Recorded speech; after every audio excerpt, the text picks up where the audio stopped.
Alright. About to be live in 3, 2.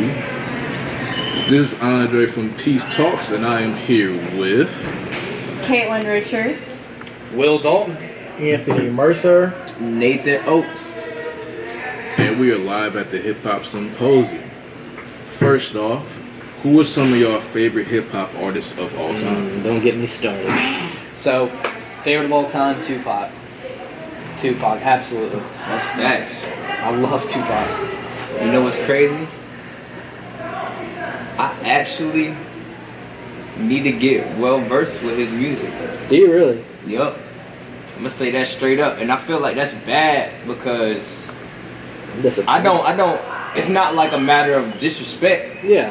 I just didn't grow up in that time period. Like, I didn't start listening to music from the 90s and 80s era, even though I respect it as maybe the best era in hip hop, because that's when like the culture was like probably at its peak. You know what I'm saying? As far as like being straight up honest, new, and like the best thing out, you know. It's a sliced bread. That's right. I know for me, my favorite artist is Meek Mill. Really good rap out of Philly. A lot of good rappers come out of Philly. One of the reasons why I actually like him, I know with music, I kind of align myself with people who I can relate to. I can relate to the music, and so if you look at his life and his upbringing, and my life and my upbringing, we have a lot of things in common. So that's why I really like his music and like him as an artist. You? I don't really listen to a lot of hip hop, to be honest. Well, that's okay. Everybody has their own here, so no judgment here. Well, mine is Andre 3000. That sound may be ironic, but not because his first name's Andre. It's just, even though he hasn't put out technically a solo album, even though I call it Love Below a solo album, even though it's compacted with speaker box, he does everything that your favorite rapper would do and better, in my opinion. And he has a diverse amount of flows, cadences, and even type of rapping that he does. That's why he's my favorite. That's true. I would definitely have to say mine's is it's a tie. It's a tie between J. Cole and Kendrick. As far as message, I feel like J. Cole has a picture perfect mindset through his lyricism, and then when it comes to actual like wordplay and like knowing how to rap, I feel like Kendrick is Mount Everest of what it means to be a lyrical MC in the game. I love both of those, J. Cole and Kendrick, for sure. I'm more of a Kendrick fan, even though I'm from here. That's just me though, cause not his head. But still, I'm more of a Kendrick fan because even though J. Cole, he does what he does, but sometimes it may not be pleased. It may be a little underwhelming because we know what he can do, because we heard what he can do. But he doesn't always do that, and that's why sometimes I may not want to put him above Kendrick, because he doesn't always bring up that what he could do. Quick question. So, do you think a J. Cole and Kendrick album would actually be fire, or will it like clash too much? it depends, because back when they said they were gonna do it, I thought it would have been fire. Now I don't know. See, that's the thing. It's like you're gonna hear a whole lot of bars, which is gonna be like crazy, or you're gonna hear like a contrast to where one does the hook, like Forbidden Fruit or something like that. You know what I'm saying? Off of Born Center. It's just like it's a hard topic to shop on. Yeah, I personally, didn't think it was going to work from the beginning. I think both of the artists, they can collab and do a song together, and it may be really good. But if you're talking about a body of work like an album, I don't think it's going to work at all, because you're talking about kind of like the same kind of people. Opposites attract. But we have people that's like the same, and they're both perfectionists, and they're both really good MCs. A lot of times we don't really see that, really working out. It's just like having Kobe Bryant and Michael Jordan on the same team. Yeah. That's a fact. I don't think that's gonna That work. like the way you put that. I don't think that's gonna work at all. And so they're good artists in their respect. I personally prefer J. Cole over Kendrick. I'm not really a Kendrick guy. I like the way Cole delivers his flow. I like his subject matter. I like the way he raps, his wordplay, his cadence. He's very diverse with his flow, and so that's why, personally for me, out of those two, I prefer J. Cole. Now, Dreamfield Fest. How much impact do y'all think that's gonna have on the community around here? I think it's going to have a huge impact on Raleigh. I think as far as the local economy is going to be good. We have a lot of people, coming in and staying in hotels. A lot of people going to a lot of different restaurants around the city. And so I think that'll be good. I think that'll be good for a lot of students to be able to have that experience, to kind of kick it, have some great music, meet some new people. Networking is huge. People coming from all different areas to come to Raleigh, kind of hear a great artist or a great series of artists. So I think they're going to do wonders for our local community. Yeah, just that platform. You know what I'm saying? Like, actually establishes something. As far as like, this is the first one. You know what I'm saying? Like, to be honest with you, when I bought the ticket, I was thinking this was gonna be some glorified concert. Like, I didn't even think about like 40,000 people are gonna be here. You know what I'm saying? This like is something that I feel like is gonna make a huge impact on North Carolina in general. Because to be honest with you, we have the opportunity for thousands of people from around the nation or around the world that's coming to this one event. You know what I'm saying? So it's just gonna be a huge montage of like culture and like diversity, but all there for the like one cause, which is to listen to some great music. You know what I'm saying? Straight up. That's how I feel about it. Now, we all know hip hop has gotten a bad rap at times in our life. Maybe they link it to shootings or people getting beat up or profanity. But what do y'all think the impact of hip hop has had on y'all or people around y'all personally? I think nowadays hip hop is starting to change, and I'm not going to touch the music aspect. I'm just going to touch the artist aspect. I believe nowadays, artists are now starting to turn more into role models now. Not all of them, but I believe more and more we're starting to see more people step up and be role models for their community. If you look at people like, what Jay-Z has done for his community, look at people like Meek Mill, J. Cole, Nipsey Hussle, Chance the Rapper. We're starting to see a trend of rapper, 21 Savage as well, rappers starting to use their wealth and their income to try to change the community, try to get their audience to start investing money now. I think that's big. I think that's a new kind of wave the rappers are trying to do now. Hey, let's put the chains down. If you get 100,000, don't just go out there and buy the hottest car you can buy. Go invest some of that money. Turn 100,000 to 500,000. Turn 500,000 into $1 million, and create some generational wealth for your family. I believe that's the new wave and what it's getting into, and so that is the impact that I see on the community. I agree. Just from like my little brother's standpoint, he's 15, and I think in that generation, like especially in high school, there's a different connection than there is like with a different generation. I mean, I think it's a lot more personable, like the things that he listens to. It's like a really like hard impact that you can like connect with, that I think is really cool. That's like from the music standpoint, like through the lyrics and stuff like that, which I think it's interesting and neat. Now, what are y'all opinions on different kinds of rap? We know we have the conscious rap, or the fast rap, or the not so lyrical rap. What are some of y'all favorite kinds of rap? I like conscious music. Yeah, me too. That's my favorite. Yeah, that's just me. The mumble rap is just, a lot of those mumble rappers are just one-hit wonders. To be honest, not to say that they don't have the talent. We're living in an age where a lot of young people just like that kind of music, Yeah, exactly. man. It's just the wave, man. People like that stuff, and it sells. Whatever makes money is what's going to get promoted. So, like I said, I'm more of a conscious rap kind of guy, but some people actually like the mumble rap music. I mean, I'm not really a huge fan. I feel like I get it. It's like sometimes it's like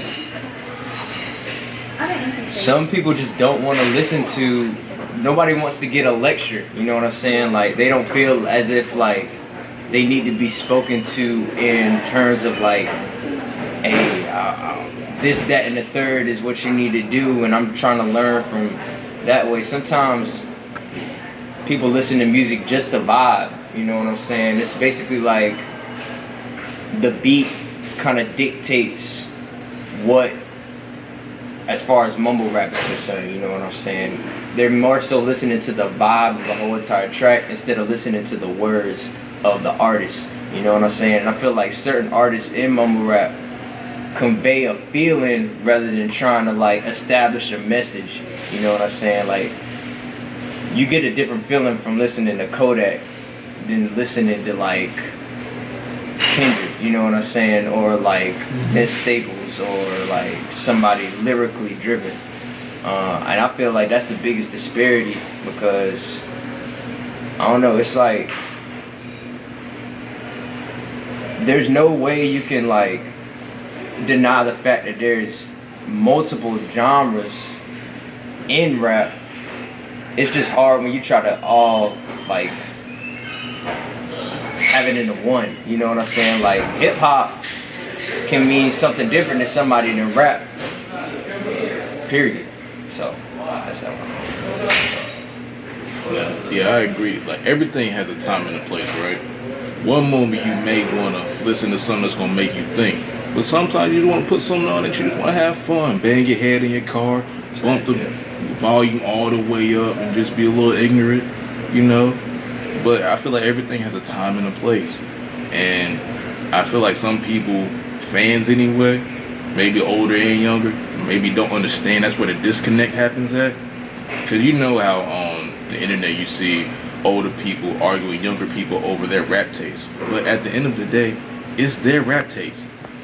One person's gonna like Tupac, but the other person's gonna like Lil Pump.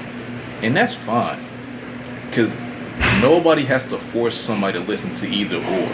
Everybody has their own ear and their own interests. So if people understood and like to have conversations about why, per se, there will be better dialogue and intellect between fans and just people. Because at the end of the day, we're all people and humans. So we all have a choice of what to do and what to do. And if we have better conversation and want to actually listen instead of just talk all the time, then we can have better unity between the two. Right. So we do have a history of hip hop in North Carolina, whether people believe it or not. Do you think it's been highlighted at all as some of our history besides Petey Pablo? Because we do have, I don't know if y'all heard of this group called Little Brother. It's Knife Wonder, Big Pooh, Fonte. Brother Knife Wonder. Oh, Ninth Wonder, yeah, Teaches but over. not Little Brother. Well, when he first, I don't know when he first came out, but on his come up, he had a group called Little Brother, and it was him, Fonte, and a rapper Big Pooh. They all had a group. They put out 2 albums, one called The Listening and the other called The Minstrel Show. They are from and out of North Carolina. That's what's up. I gotta look into that. And these albums came out around 2004, 2005-ish, in that era. So I feel like there should be a little more emphasis on people around the area to promote the actual artists that come out of here. Now we have, y'all probably heard of DaBaby, right? Yeah. He's blowing up. He's national now. Yeah. I'm from Charlotte, you know. I'm from Charlotte, so I'm aware of DaBaby. I think a lot of times within North Carolina, and this doesn't go for any other state, I'm just basically speaking on my experiences with people who are musicians in music in North Carolina, and primarily in Charlotte. What's very difficult is for a lot of young up-and-coming artists to get the support. A lot of times we have people who may rap or who may be musicians, and we don't want to lend a hand to any other artists. We don't want to say, well, and we have and it's such a high quantity of people. It's so many people who rap in Charlotte. You know, I grew up there, and I feel like all of my friends have turned musicians after high school. And that's not to say that they're not good. However, if everybody, it's such a field with so much competition, it's not enough support. You know, and just speak on the baby. I think, you know, he's an up and coming artist. He's pretty good. I think that, you know, where the environment in which he came from kind of shapes his music, which is good. He has, personally, if I'm to give my own opinion, I think he's a good artist. He does have some stains with me though, and I do love to support Charlotte artists, but he does have some stains. He's a guy which has said he's from the streets, and he does some things that I don't really quite agree with. You know, when he's out concerts and things like that, or maybe out in this public like that, I don't quite agree with. So I think that for me, it kind of hurts me wanting to be a huge fan and be all in on his music. So, about materialism, we all know, we all see it. How do y'all feel about the materialism in hip-hop, glorifying the chains, the money, and all the products that they swing around to support? I understand it. I know that in order to catch that attention, to have the clicks, you gotta have a lot of things around you that promotes yourself as somebody that is marketable to everybody. And the universal language nowadays is money, straight up, like it has always been, until something changes, which I doubt is gonna happen anytime soon. The thing that kind of concerns me is like when you're listening to it as an impressionist or like being impressionable, it's like sometimes it's hard to know where that thing came from. You know what I'm saying? Where all those things came from, which is the hard work put behind the scenes. You know what I'm saying? Which is why I personally gear towards artists like trying to actually like show more so the work ethic behind getting the things. Like you can show the things too, but don't show them just to like brag about them. You know what I'm saying? Show them to have those as pillars of motivation for you to like stay on your hustle and stay on your grind. Because if you go out and spend $50,000 on a chain and you don't got no money in the bank, then you're gonna feel empty about it. You know what I'm saying? That's not gonna hold any weight with you at the end of the day. You're just gonna look at that, and then you're gonna start looking to external sources as motivation instead of yourself, which can lead down like a path of like destruction as far as like depression and like anxiety. Because when all those things are gone, you feel like you have nothing instead of like building your own wealth inside of you. You know what I'm saying? It's basically what's in the brain and not really what's around you. I think for some artists and for some people, we always have to give things with context and understand things with context. A lot of rappers, why do they wear these chains or these, you know, high-end clothing and things like that? You got to understand where these people come from. You have to be able to understand, man, when you grow up in some of these environments where you feel as though you have been oppressed and there wasn't a lot of options, and you grew up poor, and somehow you had this amazing God-given talent, and you was able to make it out of your situation, you was able to make it out your community, and now you can afford these things your mind could never have dreamed of grasping when you was a child, and you have those things. So I think that's why we see the glorified chains and money and all this different kind of stuff, because if you got to understand, man, if you came from nothing And I got all this right here, like, yo, look what I just did. Like, I felt like, to me, this was something that was almost, impossible, but I was able to make it happen. To mention on a different point, we're starting to see how the people who run these music companies, these high-end billionaires, I would say, they don't mind the glorification of the chains, the buying the $450,000 car, buying the Wraith. They don't mind those things. Here is the issue that comes into play when a lot of African American artists are investing their money into businesses, land, property, and things like that. When we are able to take the money that we obtain and we put it in the community to build it up for black folks, then I believe that is when a problem occurs. So when you look at a good brother like Nipsey Hussle, and everybody has their own kind of conspiracy of why he was shot and killed. I'm gonna just sit here and say what he was doing, and I'm gonna try to make a connection. The man owned 18 businesses in LA. He was from Crenshaw. And so what he wanted to do piece by piece was we want to own business by business and take the neighborhood back and have it be black owned. The man invested in STEM programs for the local people in his area, which isn't a suburb or rich area. This is a pretty much a very poor community. I'm going to invest in STEM programs that are going to be free. And I want to allow these kids to have an opportunity to go to Silicon Valley and work in this tech world where they can have a future for themselves. And so I believe when we start to do that, and we start to push those narratives, then that becomes a problem. Because we're with buying those businesses and investing in education, now we're taking away from some of the opportunities from some of the people in the majority. And so, his death, like I said, was tragic. And people start to ask, why was it that he died? And, a lot of people will tell you, man, it was just his friend was a hater that just killed him. We have to be able to open up our minds here. We have to be able to open up our minds and really understand what the goal is in mind. And what a lot of people don't understand, he was a part of the gang.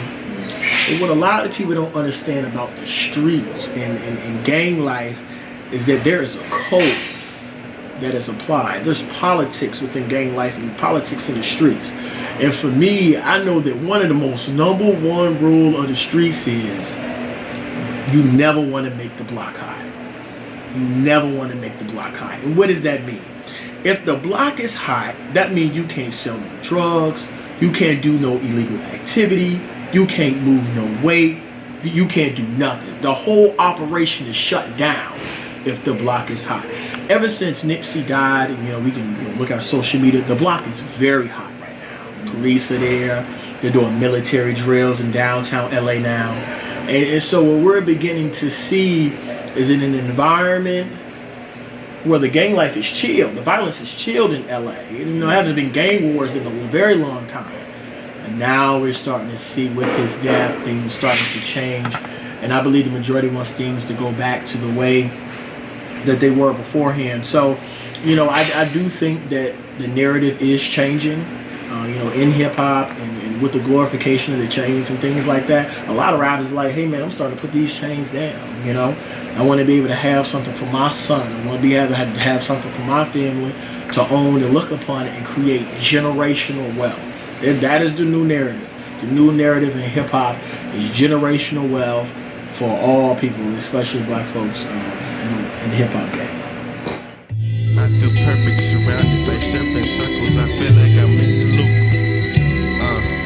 If Earth is a serpent to the circle, then the world wouldn't go round. That's the life I feel like y'all don't need to wait.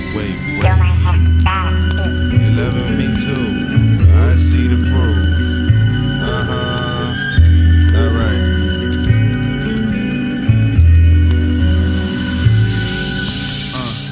I was wondering if death is so close to slumbering, then why should I ever let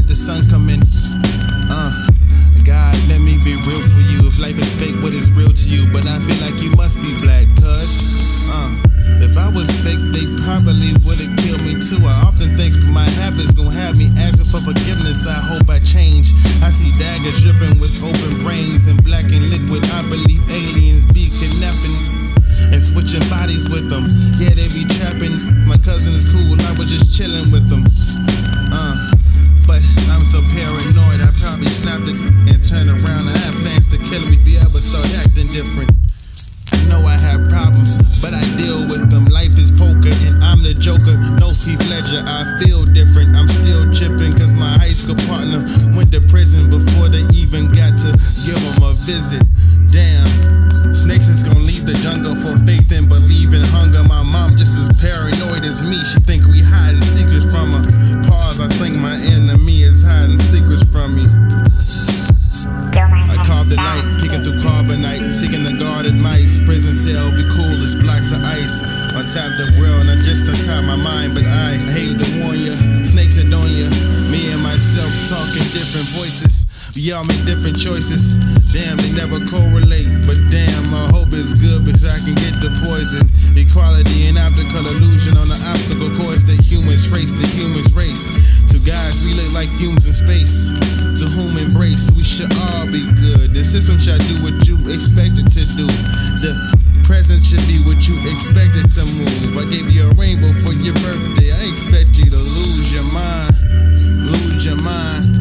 I'm losing time. I choose this time to do you and mine.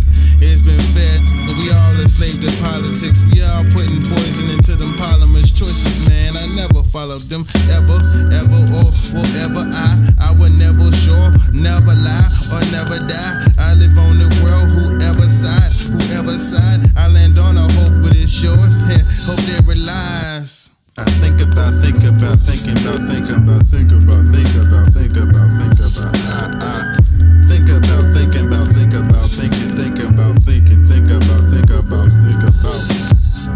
I drift away to an empty space between consciousness and a dormant state. I try to listen to boring lectures, no point pressing. Point break range with shot and investing. I don't know who was invested, but it's me. I got no proof.